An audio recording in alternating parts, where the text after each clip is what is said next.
You So asked me. you stopped doing reactions. Yeah. Your channel, Yeah. Cold Turkey.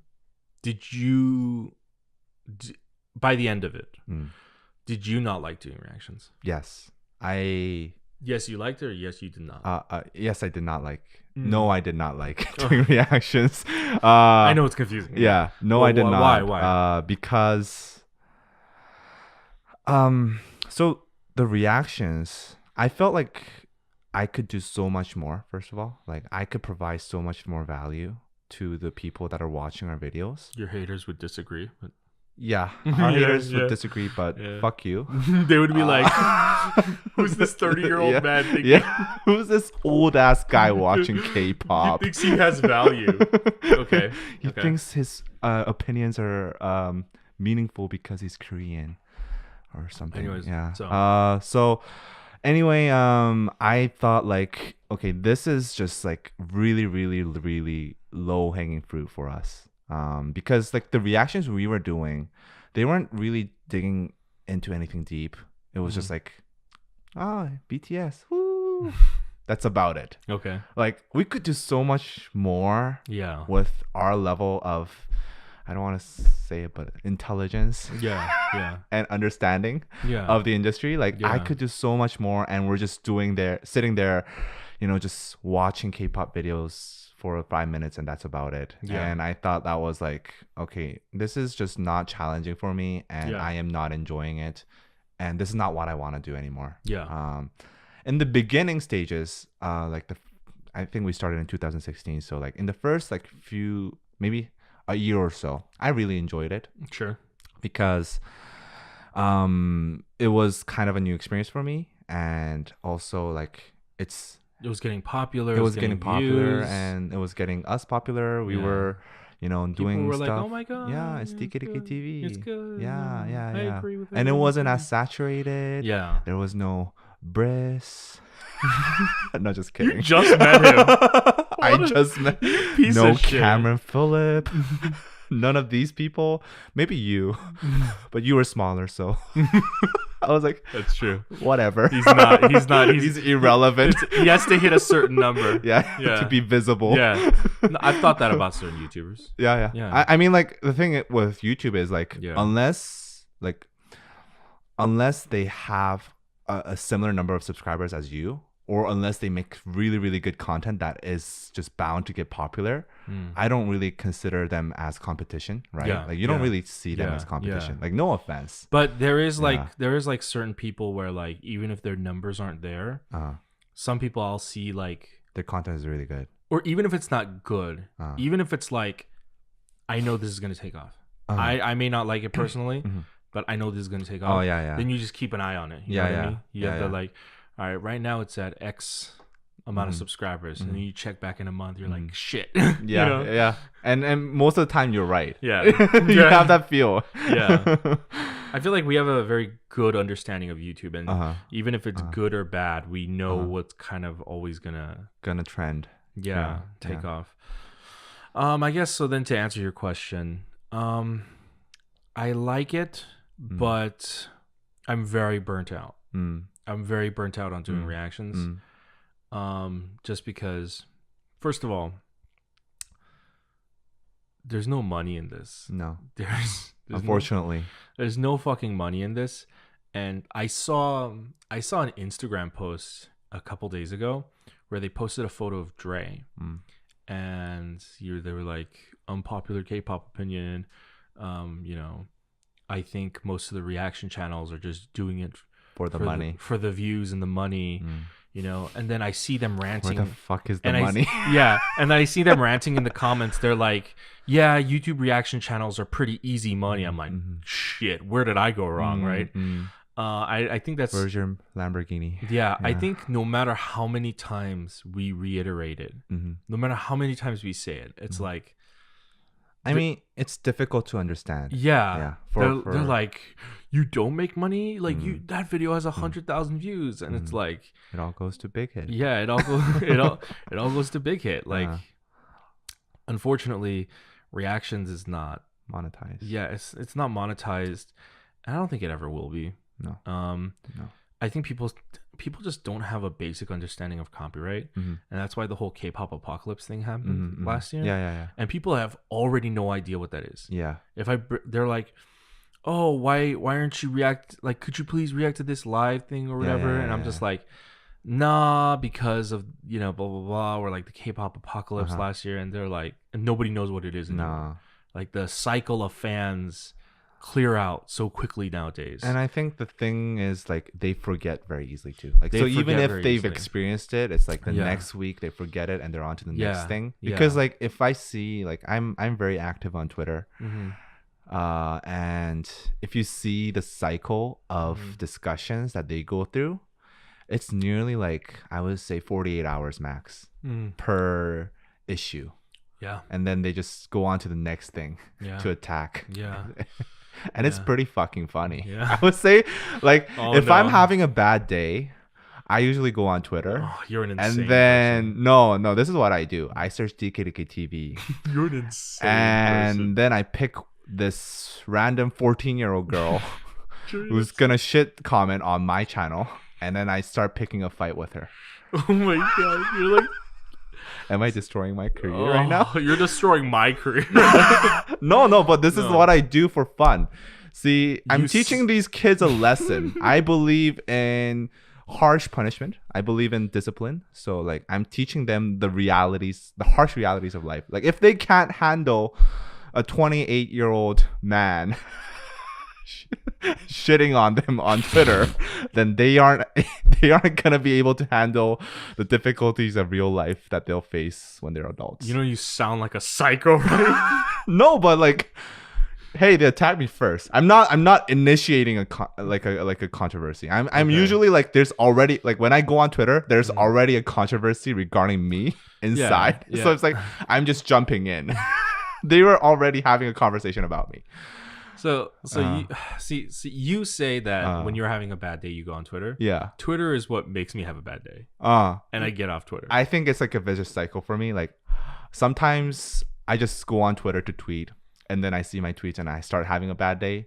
But I think it's most of the times I just have a bad day and I just like, I want to bully the fuck out of somebody. No, just kidding.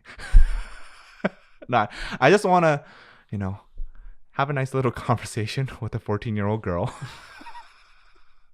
who probably does not have a job. How drunk are you? No, I'm not drunk. I'm just, you know, stating my real emotions. That's how I feel. Like, I don't know. It's fun. Isn't it fun?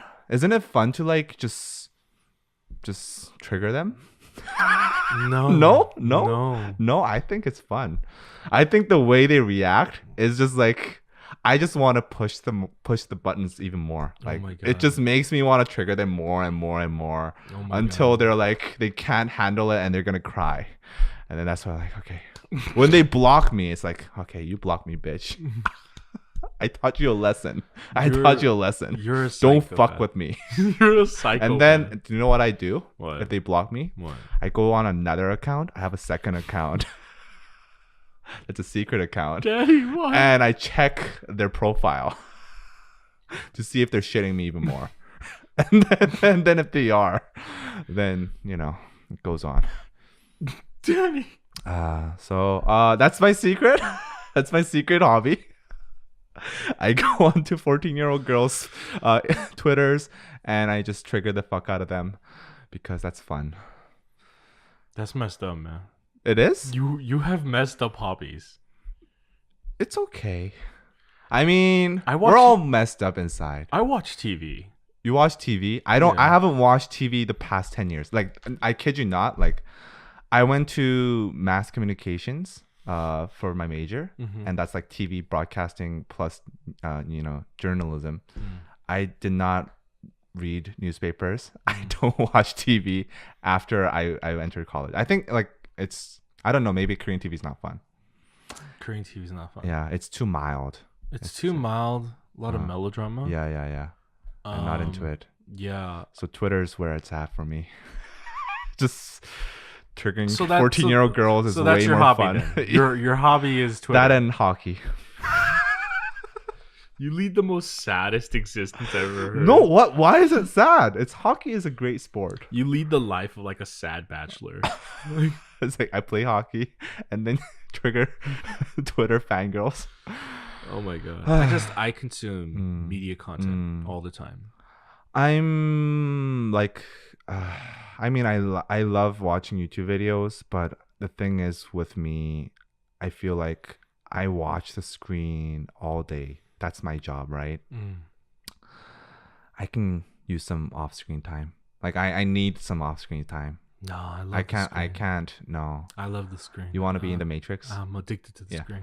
You want to We be are in the living. Matrix. You want to be living in a VR. Would you want that? Like, did you see that video where this dude went a week inside a VR headset? I've not seen it. No, He just doesn't take it off for a week. that's disgusting. You would not want that. You Yeah. said you like screens. This is I honestly though, I wish VR was. Uh-huh. I wish VR was at the point where movies always portray it. Oh, like Ready Player One. Yeah, I was Like, about at to say, that have you level. seen Yeah, Ready yeah, Player One? yeah. I wish it was at that level. Huh. For me, I'm all about. It doesn't seem like it, but I'm actually big into adrenaline, Okay. and I guess my hobby or like It's porn. The adrenaline rush no of that when you finish. I've always found stress relief from Yeah. not to sound like a crazy person, not to sound like a psycho, but I've always found stress relief from shooting. Shit, this is dangerous. No, I I'm not think I like, should report you to the police. no, before I I'm not go. like I'm not like Columbine and like I want to go shoot up random people. I'm always very objective based. Objective based. Okay, that sounds Oh my god. No, like when I was younger, I wanted to join the military. I wanted to like serve my country and like go to war and all that. Just shoot up some terrorists.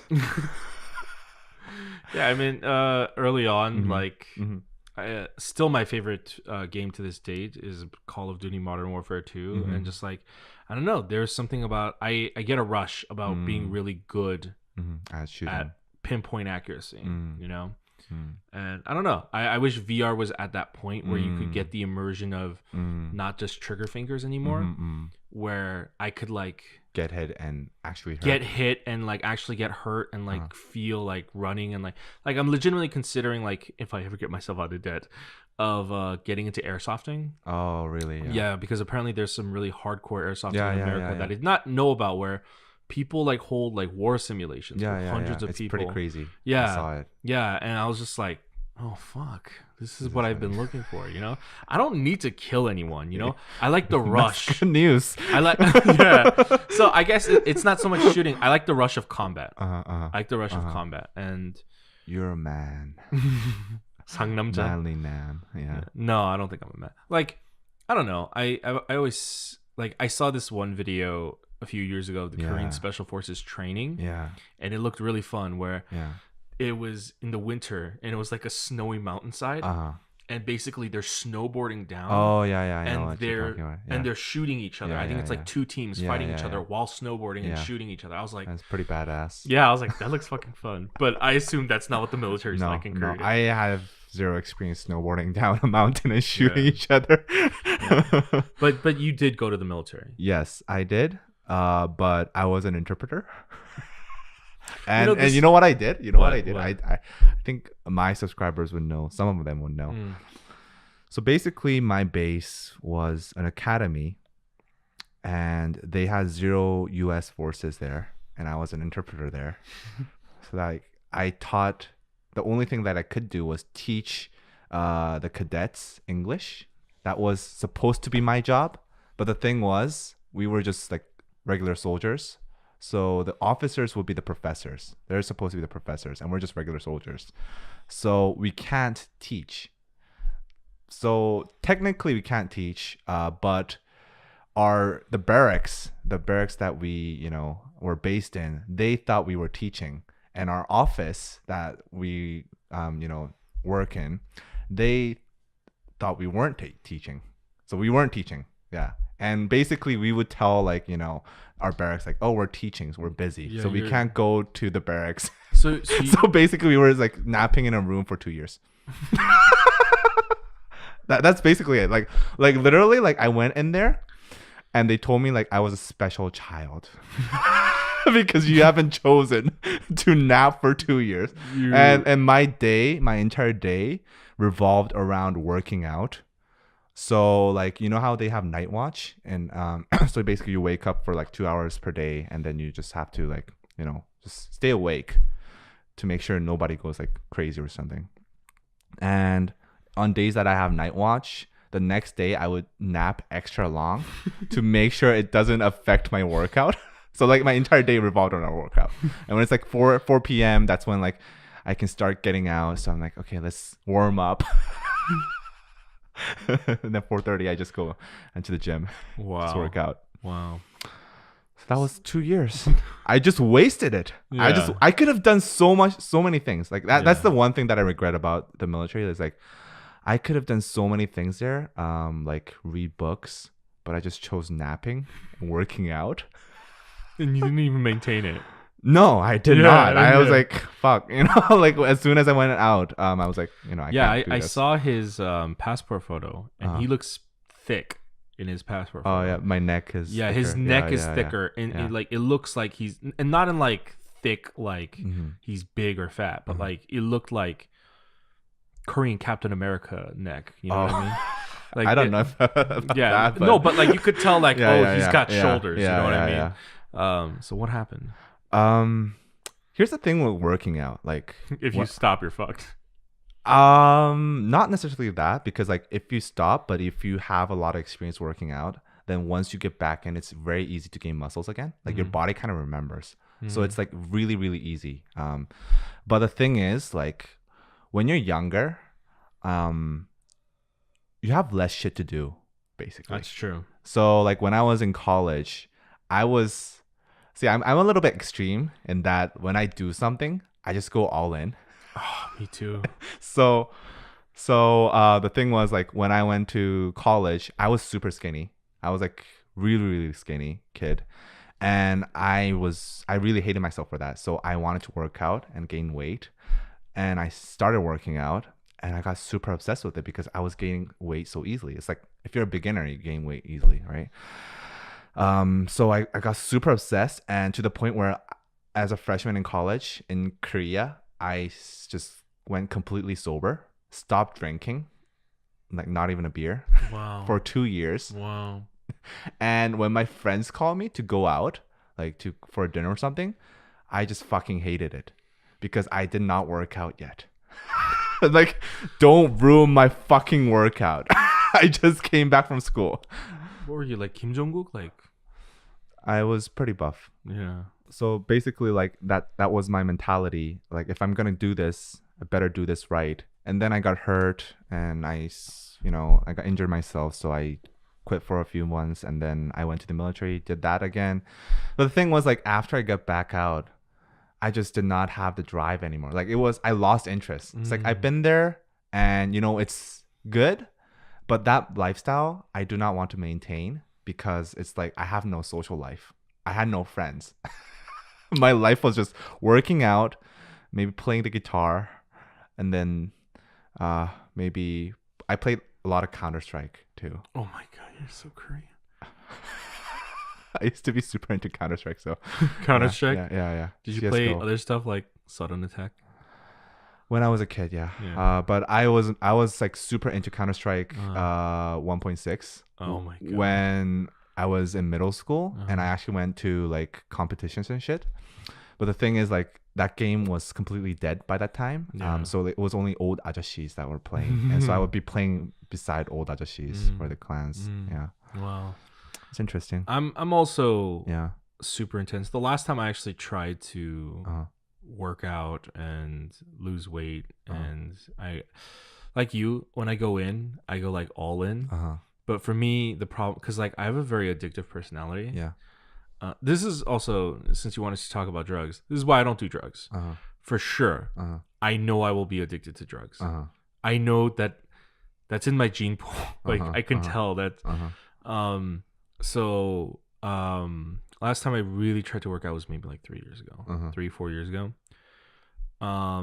And it was to the point where I think I lost like 70 pounds in 1 month. I don't know. Holy shit. I don't know what That's that like is. a liposuction. Yeah, I don't know what that is in kilos, but Yeah. basically what I was doing was That's dangerous.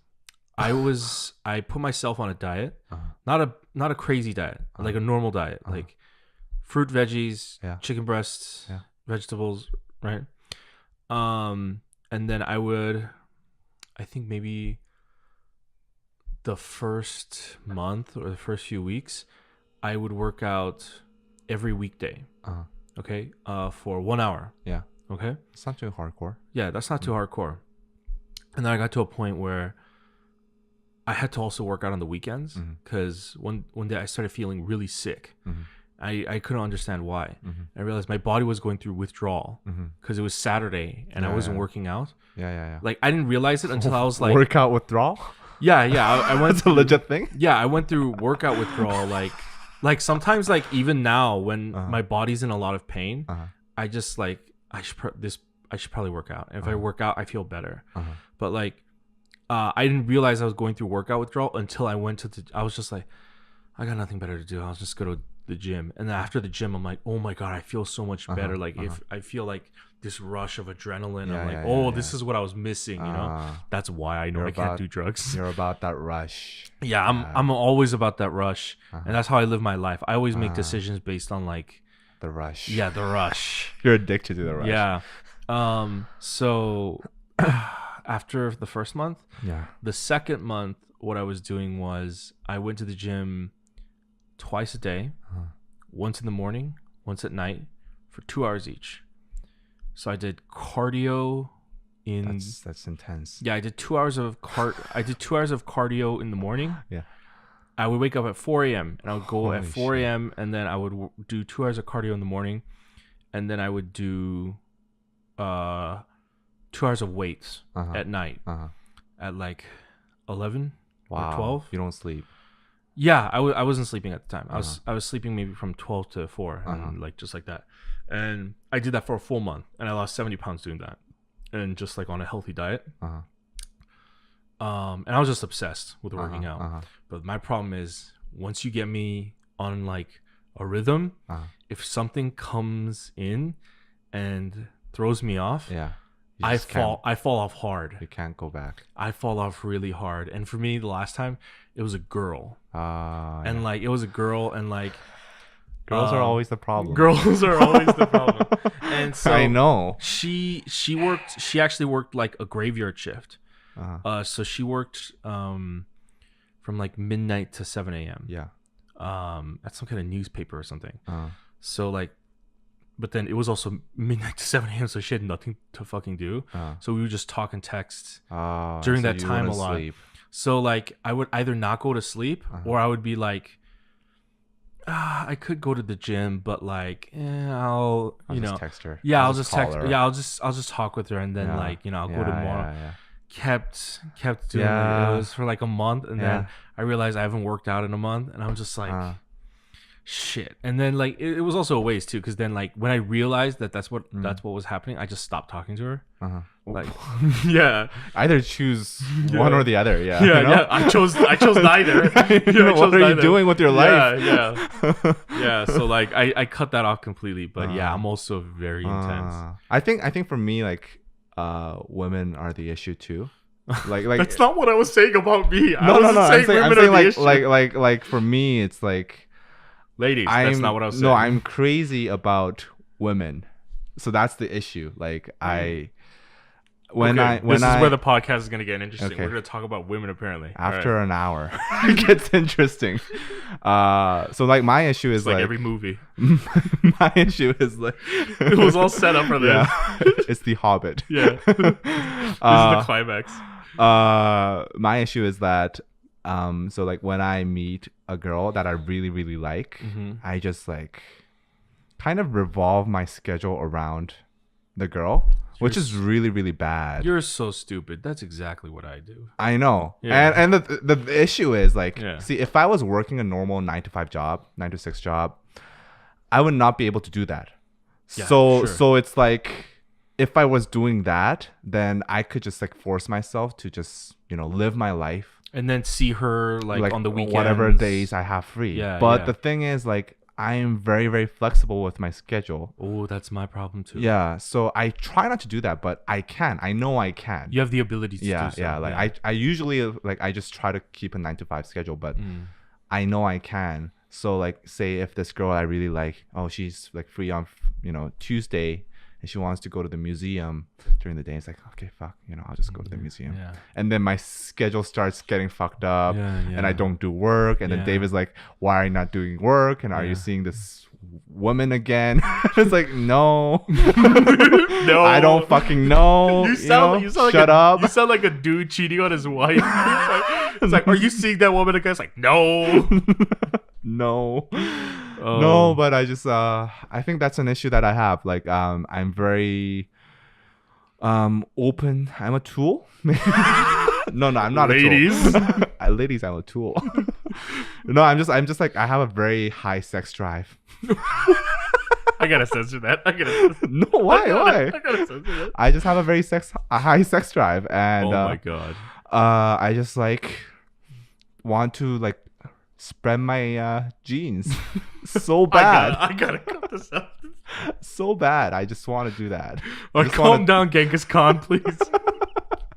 I want to be the modern Genghis Khan. Oh my god. Of Korea. Oh my god. But like that's like a really high priority for me. Apparently. Spreading your jeans. Yeah. I mean, isn't it like every human's high priority? At least my high priority is being rich. To spread jeans. Nah. That's like part of the like if you were able to make all the money you want, but you weren't able to mate for the rest of your life, would you still rephrase that? I'm a little you're confused. Not able to have sex for the rest of your life. Okay. But you can make all the money you want. Like, would you rather be a millionaire, a billionaire, and have no sex? Or like a normal folk and have normal sex? What a weird way to phrase that. Money. I would absolutely choose money. Really? I'm more into power and money than I am. You're about that rush. I'm about the rush. Yeah. I'm more about I like things too much, man. You like things. Yeah. I like women. Yeah. Women are not things, by the way. Have you ever heard Women of are it? Have people. you ever watched a show called Parks and Recreation? No. Okay, it's an American sitcom. Uh-huh. And there's a saying this character has on it. These two characters are about to get married, and they're trying to do this wedding registry. Yeah. And they're like, we don't want a wedding registry. We don't need things. And their friend is like, that's stupid. It's like love is temporary, but things are forever.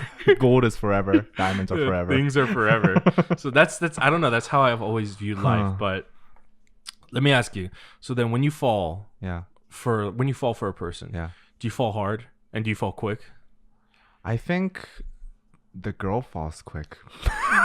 I'm just talking about you. I'm talking about you. Yeah. Do you go like all in way too quick, way too fast? If I really like a girl, yeah. Because I think. Well, yeah. I don't think you would go really. Yeah. I mean, like the thing is, like as I get older, those experiences are really rare, getting rarer and rarer. Like they're very far and in between. Yeah. Because like I think I understand. when I was younger, like I had less experience with women. Now I've met hundreds of women. Ladies. Just kidding. Just like maybe he hasn't 50 been plus. Tested. So like I have a lot of experience. I have a database basically in my head. Like what do I like? You sound like a creep again. Rate. I want to teach women. I want to teach little girls, and I have a database in my head about women. No. Leave out the little girls part in this talk. No, that doesn't just belong here. Anyway, no, it's okay. It's okay. My subscribers know everything. They're all perverts. Anyway, like the thing is, like I know what I want, or I know what I want. It's like a BTS song. I know what I want, and I know what I don't want, or at least I can feel it. I can feel it. Sure. And I become more and more picky, or I become less patient. I think I become less patient because like, you know, once you meet a lot of different people, like, you know, like you start to like stereotype them, or you start to put them into these molds, and you kind of like, once you meet them like once or twice, you know which mold she goes into. Yeah. I mean, she might not go in there, but it's just that your brain works. It's a condition. Like, okay, this girl, I mean, she's you don't giving have me this all response. the time in the world to get to know someone, and like, like if I was in college, then, you know, all I do is work out and play guitar. So like, I can meet all the girls I want. But I understand from that aspect. I don't have time. Yeah, like when you're younger, yeah, you could like a girl for like a year. Yeah, and like, and learn more about her in small increments, and just like kiss her, maybe hold hands, ride a roller coaster at the amusement park and shit like that. Yeah. Now it's like, no, I can't. I mean, that's tough. It is tough. I agree. I think I feel sad though. Like, I feel sad about that fact. What? That I've lost that. Oh, that innocence. Innocence in me. That innocence of romance, almost. I'm very jaded. Unfortunately, I think I've become that way similar to like I got out of a not a serious relationship, but I got out of a relationship some time ago, and that put things into perspective for me. Like I realized, oh shit, like I think romance is dead for me. Like I also was very much not like you. I was about to say very much like you. I was like, no, not like you at all. But you don't want to say that after all this. But I realized I know what I want. And then when other people don't know what they want, I'm like, I don't have time for you to figure this out. You know what I mean? It's like I also like, I used to be like, if they're wishy-washy. And also like I used to be like the very caring partner type. Like, if you know, it's like, oh, take your time or whatever. And now I'm just like, listen, whatever. Yeah, fuck you. Okay, no, stop putting words in my mouth. Yo, close the door when you go out. No, but if it's like, if you don't know what you want, that's fine. You know, and I feel like it's also made me more mature about breakups too. I used to like have such a hard time trying to break up with people and stuff. Or like I would always want to get dumped. That was a very bad trait of mine. And like, you self-sabotage? Oh yeah. I self-sabotaged the shit out of myself when I was like, I would make myself more of an sadder. I would like I would make them hate me. Make it easier on them, you know? Like not just like sad, not just get distant, but like I would start to get distant. I would slow it in, you know? I would start to get distant. And in stages. In stages. Because when you're in high school, you not only do you have time for romance, you have time for breakup too. And so like I would like slowly become distant, make them suspicious of something. And then eventually try to make them either hate me or want to break up with me, you know, get tired of me or whatever. It's an asshole move. It's not just an asshole move. It's a very selfish move. Is what I learned growing up because I was such a little chicken shit that I couldn't, you know, even break up with. I couldn't have the courage to say, hey, I don't feel the same way anymore. Because also, even if I did that back then, they would not have received that well. No. No one in high school ever goes like, hey, I don't like you anymore. They go, you fucking you know what I mean? But like now, you know, it's like more tame. Now it's more tame. Like I had a very amicable split with someone. I was like, that was the greatest experience of my life. You know, I was like, hey, I don't feel the same way anymore. I don't think you feel the same way anymore. Should we, you know, no hard feelings. Should we just like cut our losses here? And they're like, yeah. And I was like, fuck yeah, like, you know what I mean? Easy. Yeah. I feel like once you become an adult, it's like it was almost like because the split was so amicable, I was like, hey, that's why I liked you. You know what I mean? Like, I like you even more. Yeah, I like you even more. No, like I was very much like, let's stay friends, you know? And like she's still the only person I've ever dated where I'm still in contact with them. Not like in contact with them, but like I didn't burn that bridge. I've burned every bridge. I think for me it's like difficult to maintain friendships with ex-girlfriends because absolutely. If you meet again, the thing that I found out was like you end up fucking again. Oh my god. No? Oh my god. Is that true?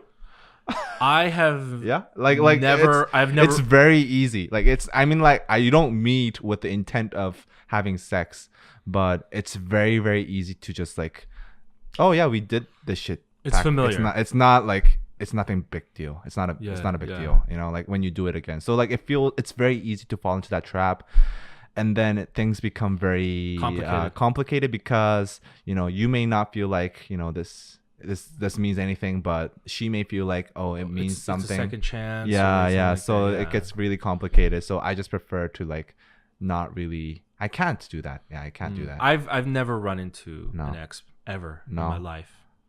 Oh, well, America's a big country. Yeah, America's a big country. Yeah. I actually I feel like I have like this. I have burned so many bridges as a human being, not just like with like relationships. Yeah. Just as a human being, I've burned so many relationships that I have like this phobia now where whenever I go to a restaurant, I always have to sit with my back to the restaurant, and so I have to always be facing the door because I don't like. I never want to be caught off guard or surprised. Okay. You know, like today at the BBMAs, I actually knew somebody there. I went to high school with her. I didn't say anything, but like I spotted her, and so I was like, yes, I can avoid her. You know what I mean? Like, yeah. Like the one time I didn't do it. What did you do to her? What did you do to her? I didn't do anything to her. We kind of only knew each other casually. But you just don't want to like say hi. Well, no, it's my reputation at my old high school. It's not great. Is terrible. Okay. It's terrible. It precedes me. If anyone knows PD's history, like if you ever heard of the term burning bridges, I left like a giant scorch mark on the earth of my high school. You left an imprint in the history. Yeah, books. I burned everything I could burn at that school. But so yeah, my reputation, you know, at my high school was very bad, very bad. But the one time that I didn't do that because I was eating at this pho restaurant, and for some reason I was like, yeah, I'll just sit like this. I like out of habit I usually sit facing the door, but like the person was like, okay, have a seat here, and they pointed at the seat where your back is to the door, and for some reason I was just like, I'll try something new. That one time I'm in the middle of eating, and my stepdad walks in. Like he literally just taps me, and like I fucking had like a panic attack. I'm in the middle of eating. For me, eating's a very private type thing. Or, you know, obviously we've eaten socially together, but when I decide to eat by myself, it's a very private thing. I put on earbuds, I listen to a podcast, I like get in the zone. I'm like kind of in my own world. And then he like interrupted me, and like I almost had a panic attack because I'm not really close with my stepdad, and it was really awkward. And he's like, "Hey," I'm like, "Hey," you know, you know? Hey, yeah. So it was, what's up? Yeah. So yeah, I'm a weird person. I don't know. I used to be very much like you. I did not like. In what way? I did not like meeting people that I knew but did not have a good reputation with, or something like that. Like I don't think a lot of people really like me throughout my life, because same. I agree. Because I'm very polarizing. I have a very polarizing character. Yeah, I used to be polarizing. I'm polarizing now still, but I just shut up. You just think in your head. Yeah. I still talk. Dude, you gotta. I gotta shut the fuck up. I don't know when to shut the fuck up. That's the most important thing I learned about becoming a YouTuber. Yeah, is know when to shut the fuck up. Yeah. Consulting. When I consulted like my other famous friends, the basic lesson was shut the fuck up. You know, that was the biggest thing. That's the issue. I should stop going on Twitter. Yeah. I tell kids to shut the fuck up. I tell 14-year-old girls to shut the fuck up. But anyway, I think you know, I just accepted it after a certain point. Like, okay, these people, you know, if I'm gonna live in Korea, it's a very small country. I'm gonna just continue running into them. The thing with burning bridges is that it just makes you more awkward the next time you meet them. I guess, because Korea is very small. Yeah. So and I learned this because like when I was working in a music company, I quit mid contract, and I took a bike trip across America the day after I quit.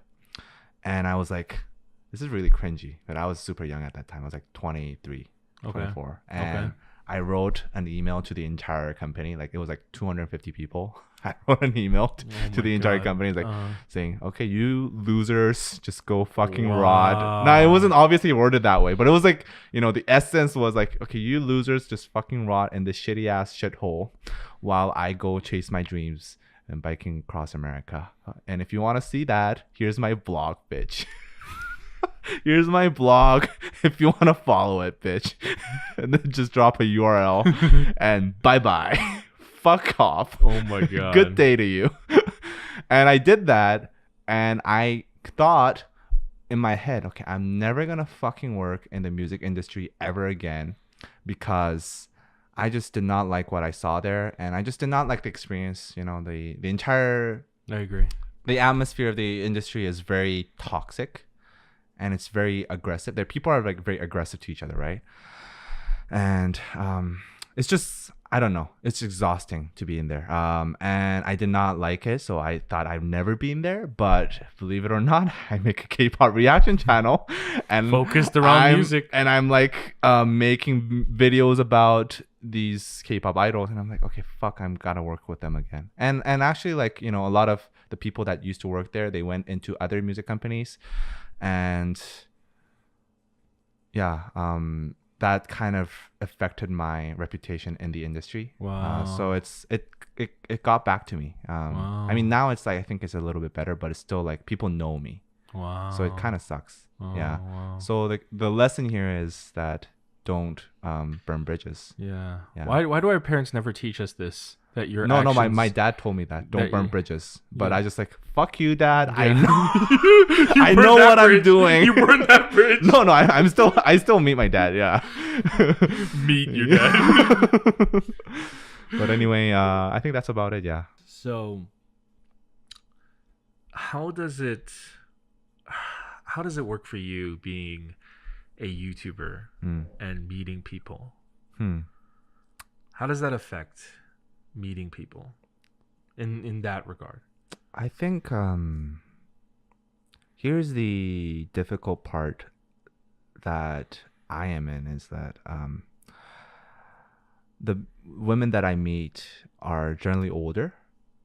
Actually, they're almost always older. I don't know why. It's like, it's not even like I go for older women. It's just that they happen to be older women. But even if they're younger, like they're in my age range. Yeah. I don't like venturing far too young. Yeah. I'm not I don't really like that. Yeah, same. So the issue is, like, I'm at an age range where girls want to get married, or they're looking for potential marriage partners. Oh, so they're looking also for stability then? Yes. And I think this is especially true in Korea, because Korean people, a lot of girls, even though the marriage rate is very, very low, it's getting lower and lower. It's still, a lot of girls, have dreams about marriage. Right. And a lot of parents of those girls expect the girl to get married at a certain age. Yeah. So there's a lot of social pressure for her. Yeah. And for her to marry a YouTuber, it's very, very difficult. Yeah. I mean, personally, I am very confident that my life, I am on a very good track. It's going to work out. Probably way better than most people in Korea. But the thing with girls is, well, I don't want to generalize women. The thing with the girls that I met, now I'm gonna be on Twitter and saying, "Oh, this guy's fucking sexist." Thing with the girls that I met, from my experience, was that, like, they don't feel confident that I bring the stability. And plus, I think not just the job aspect, but it's just my personality. I do whatever the fuck I want. Yeah. Yeah, and I'm very, like, I have a very strong character. Yeah. And I'm quite stubborn. Yeah. And I'm very opinionated. Yeah. Do you just fucking hate me? No. I'm like, the same way. I'm the same way. I'm the same fucking way. Asshole. Yeah. No, I'm the same way. Yeah. So I think that aspect, it just gives off the vibes that, okay, this guy, he's fun, but he's not marriage material. Wow. So I've had actually a lot of experiences where girls, they just straight up tell me, like, okay, I really like you, but I don't think I should be didn't work meeting out. you right now because I have to look for somebody to marry. And I'm personally I'm ready to get married. Like if I see a girl that I really like, because I know that from my experience, the girls that I really like, it's really, really hard to come by. So if I see one that I really like, then I don't think I want to try to look for another one again. Like I'm just gonna go in. Yeah. But the thing, so I'm ready. I'm like mentally ready. Financially, like I think I'm okay. I'm not like rich, but I'm making a living right now. So and I have a good. But can you provide for her? Provide what? What the fuck do you want me to provide? A house? Bitch, like a house is like like $500,000 in Seoul. Like I can't provide a fucking house. Just fucking live on rent. Like the number one I think but that's very difficult. Like that's very difficult because Korean culture, like it's hardwired a certain way. It's hardwired in a certain way, and they have expectations of what a man should be. Of course, it's a very old school, patriarch style. So like a man should bring a house. Well, nowadays it's not really a house, but at least they should have a lot of money. To bring up front, a substantial to pay for income, a mortgage or something, to care for the family, children, and like. Yo, I just started making fucking money. And I don't have a stable job, so it's like, all those are like I guess red flags for potential a Korean girl. candidates. And so a lot of Korean girls told me like, yeah, okay, I can't marry you because you're not marriage material. So that actually I went through a lot of experiences like that over the past 3 years. Wow. And I think that kind of fucked me up. Honestly, like I had really, really bad experiences with breakups like that because the girl ended up like marrying some guy like a few months later. And I was like, man, like I started contemplating on like what is marriage even. Like, do these people even love this person? Like you just met him like something a few months ago and you're just marrying him. There is something about Korean love where I feel like it's very quick. Yeah, it's very quick. I feel like once you're in love, I feel like marriage is very quick on the horizon, and like especially if you're at a certain age. Yeah, and I'm not saying it's not real, but there is a sense of romanticization to it. I think there's like a systemization to it. Like it's like, oh, we're 30 years old, we meet, we're gonna get married. Yeah. And it's like I almost think like, are they actually in love? But it's like maybe they are. You know, maybe like a person falls in love multiple times in their life, right? You could have multiple partners. But it's like, is this someone that you're actually gonna stay with? You may love them, but is it like that person? So you can someone you could last with, because you could be with someone for like 2 years and then decide it's not what right. the fuck, you know? So the popular thing right now is to not sign the marriage. Not register the marriage until like 5 years later. Wow, that's interesting. And not have kids until 5 years later. Wow. And another. So what? Like the guy proposes. And she says yes, and they stay together for 5 years. They have a marriage, like they have a wedding. Wow, but then they don't sign it and have kids? They don't sign it. That feels like a waste of time.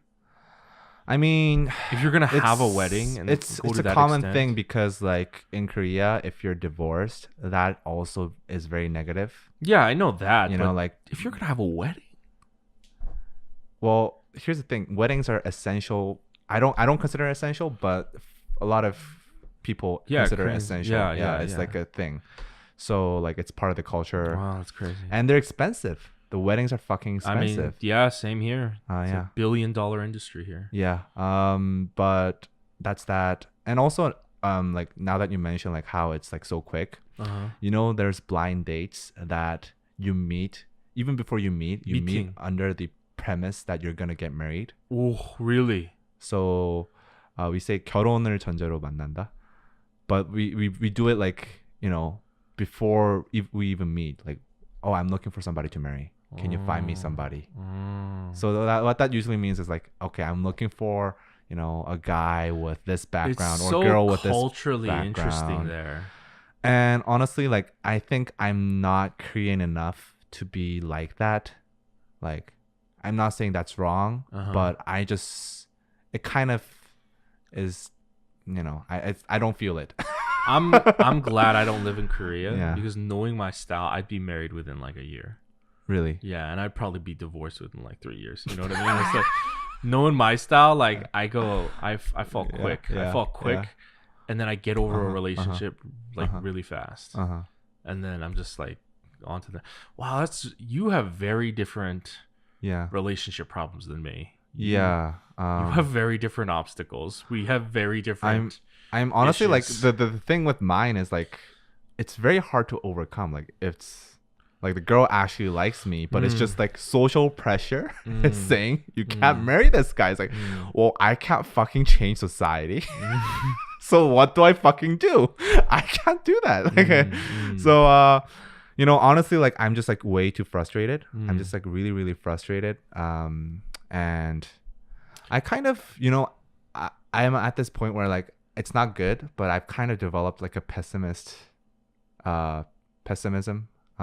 regarding dating because like, okay, she's gonna fucking marry somebody else anyways. Like at this point, I'm conditioned to think that. I'm sure women your age, it's like casual dating. Not a lot of them want to do casual dating. No, right? No. Wow. Yeah, a lot of actually, my friend is getting married in 2 weeks after I go back. So we have very different lives. Yeah, that's so weird. I can't even imagine what that would be like. There's nothing like that here. Yeah, my issues are. Wow, I don't know what's worse. David's really. I don't want to talk shit about David. Well, I just did for like an hour, but. David's like really, really he's aware. He's so self-aware about that. Like the whole like, I'm a YouTuber. Like I don't make shit. Yeah. And like nobody wants me. He always says that. Like I'm personally like I'm like, if a girl really, really, really likes me, then she'll probably see over it. And if she doesn't, then fuck her. Like I'm like in that kind of mentality. Even though I'm pretty pessimistic. David's like, oh, what if she like, knows that I'm a YouTuber, then I'm like, oh no. Oh, he's leading like a secret life. Yeah, I mean, he's not leading a secret life, but I don't think he's confident in himself and his job. And he says that a lot. Like his parents don't like it. I'm sure. Yeah, my parents don't give a fuck. Like, what the fuck you want? Yeah. Well, I think we have literally the opposite problem. I have an issue of where you want to get married. Everybody. No. What? No. Girls want to marry you? No. I have an issue where so I'm also very self-aware. I'm very analytical, I'm very logical, and I know that I'm very not desirable. I look a certain way, I present myself a certain way. I get it. But being in this position as like a YouTuber, like there are a lot of people that quote unquote want you. Really? You know what I mean? Oh, like in terms of business. Yeah. No, like quote unquote romantically. Really?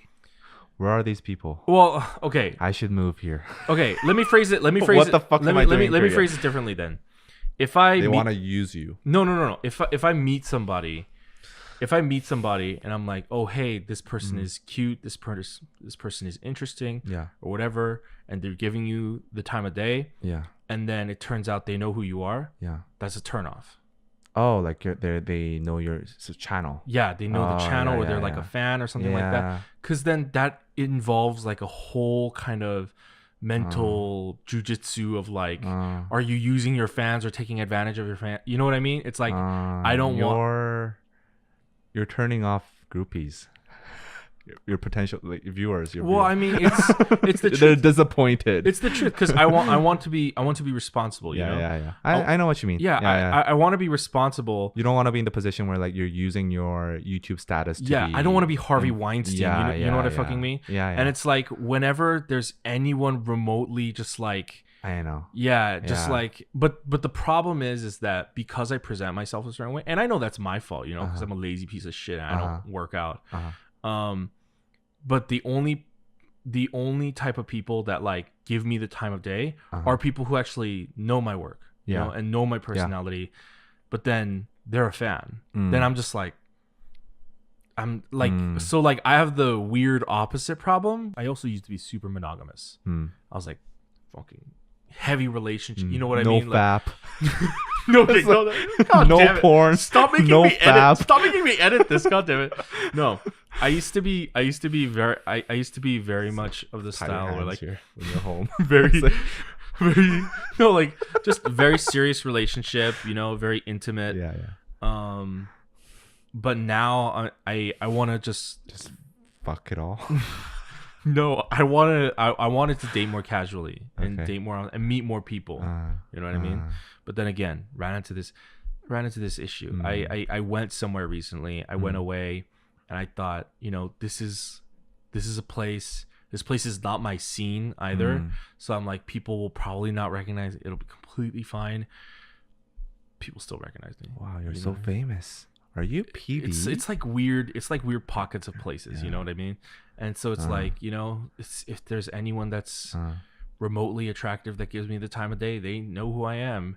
Wow. And it's just like, I never had this happen. So you I feel like because my audience is not in Korea. Yeah, your audience is not in Korea. Yeah. And it's just it's hard.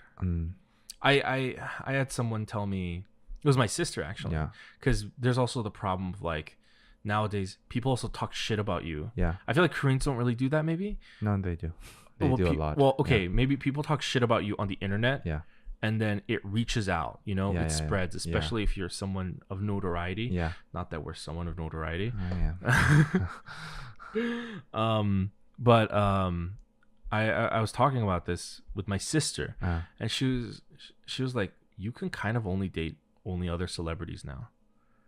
Or like, I think you're selling yourself too high, man. Or selling myself too high. Yeah, like, oh, she means like other YouTubers, not like celebrities. What celebrity's gonna date? Yeah, no, fucking YouTuber. She means YouTubers. She meant YouTubers. She was like, you can only date other 연예인. I'm like, I'm like other YouTubers, and she's like, yeah, you can only. That's why she was pointing out like all these other YouTubers, like American YouTubers, that are in relationships with other YouTubers, and it's because, one, they actually know what you're going through most of the time, and two, they're one of the few people that could actually put up with your weird schedules, you know.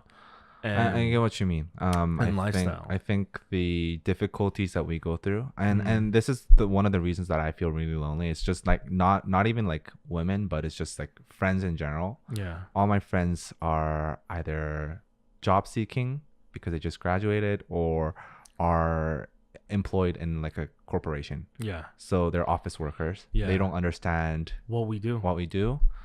And it's very difficult to like relate with my friends, my old friends. I think people don't understand YouTube is actually a very weirdly lonely. It's very lonely. Yeah, it's a very lonely space. So I was gonna say at least in the K-pop scene, but I think probably American YouTubers feel the same way. I mean, like I have this group therapy. Oh, coincidence. Plug. I have this group therapy that we do like every 2 weeks. Well, it's not really therapy, but it's just like we've gathered like a few YouTubers who live around my area. Wow. And just talk. There's one cute girl there. Oh my god, calm down. I took her on 2 dates, but I don't think she likes me. Okay. Oh. I'm gonna kill myself.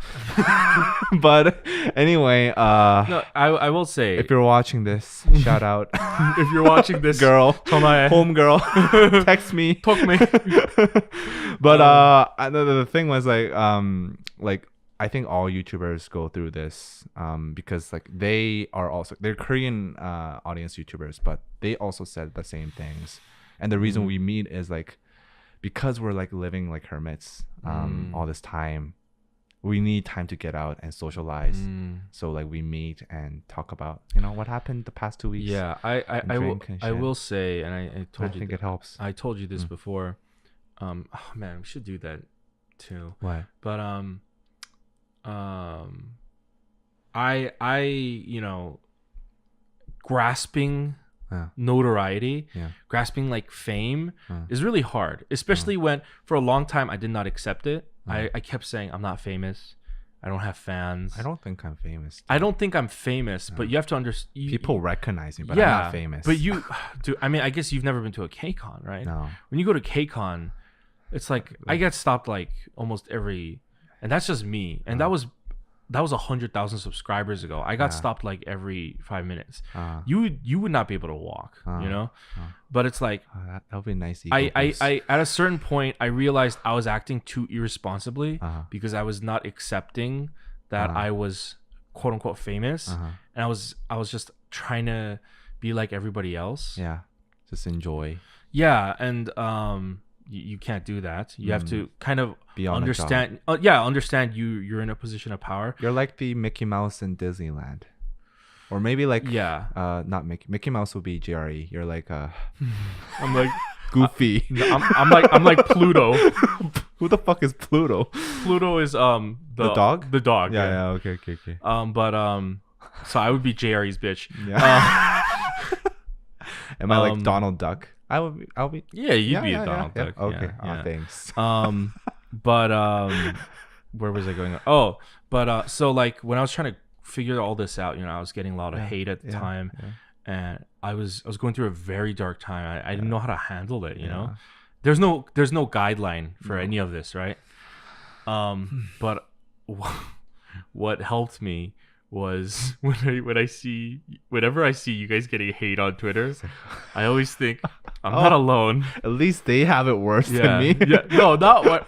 Maybe no, but like seriously, like Schadenfreude. The first time I saw, I don't get joy on your guys' page, but the first time I saw you guys like getting hate, I was like, I kind of felt like, oh, I'm not alone, and then that really hit home when I saw Briss getting hate, because I like Briss, I think there are some things people don't understand about different YouTubers and like the stuff we go through. So like I like Briss enough, where I would consider him a friend, and like I haven't really hung out with him, but I've hung out with him enough to kind of judge his character. But when I saw him getting hate, and I thought, wow, he's so popular. He's very likable. Everyone like really likes him.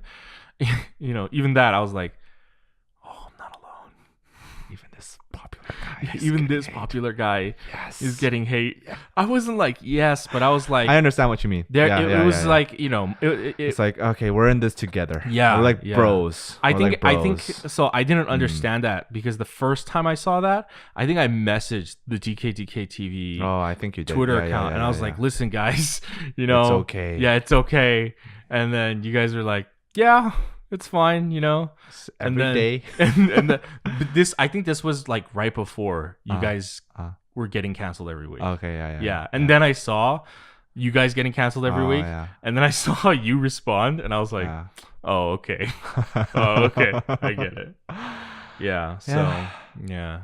I'm actually like right now I have this lingering sense of worry inside me because the past few weeks, our channel growth, it's been like stuttering for some reason. It always happens. I think it's because of some controversy. Because there's been like 5 controversies the past month. And there was this one girl, I don't want to give her credit, but this one YouTuber who claimed that we're part of this Jesus cult.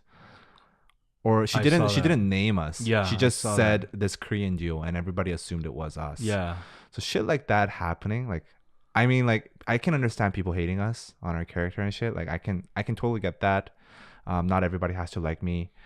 But like people making shit up. Yeah. People. That's always frustrating. Twisting words. It's just I'm kind of I have this lingering fear that like maybe this is like just the end. It's always that lingering fear, like maybe this because like sometimes YouTube channels, they just hit a point and then they just never get back up. Yeah. And I think that's always a lingering fear in me, and I'm just like it's just stressful. Going back to what we talked about in the beginning, to kind of wrap it all up, it's all the cycle, man. Like you said, it's like a 48-hour cycle, right? For a YouTube channel, it's a little bit longer. Like a Twitter conversation, a Twitter topic is 48 hours. I feel like YouTube, it's a couple months maybe. But like, I think we'll get back there. You'll get back there. I think, especially if you introduce something new. I always feel like every time there's a lull, if you introduce something new, I think we'll do that. Yeah. But Anyway, yeah, that was a long podcast. that was Who the a fuck long- is still listening at this point? I don't know. Yeah, I think people might be listening because it got really weird Yeah. by the end. This is like the Joe Rogan show. Yeah, Like we talk about that's really kind random that's shit. kind of what the feel I wanted, you yeah, know? Like yeah. it's not like one set topic No. and like I want it to be more loose and I liked it. Thank you for inviting me. yeah. I wanted it to be informative where people learn about both of us, but also, you know, some fun stuff and Yeah, some weird yeah, stuff. Yeah. You know, it definitely We didn't got talk about weed yet. That's for the next episode. yeah, with David. Because Okay. you know David, the big weed guy. Oh yeah. He's all about that weed. Yeah. Anyways, guys, thank you for listening to Therapy Sessions. Thanks to Thank you. Danny for coming on. Thank you for inviting And me. we'll see you guys next time. Bye. Good night. What if it's morning where they are? It's okay. Birds are up. Wow, that was long. Wow.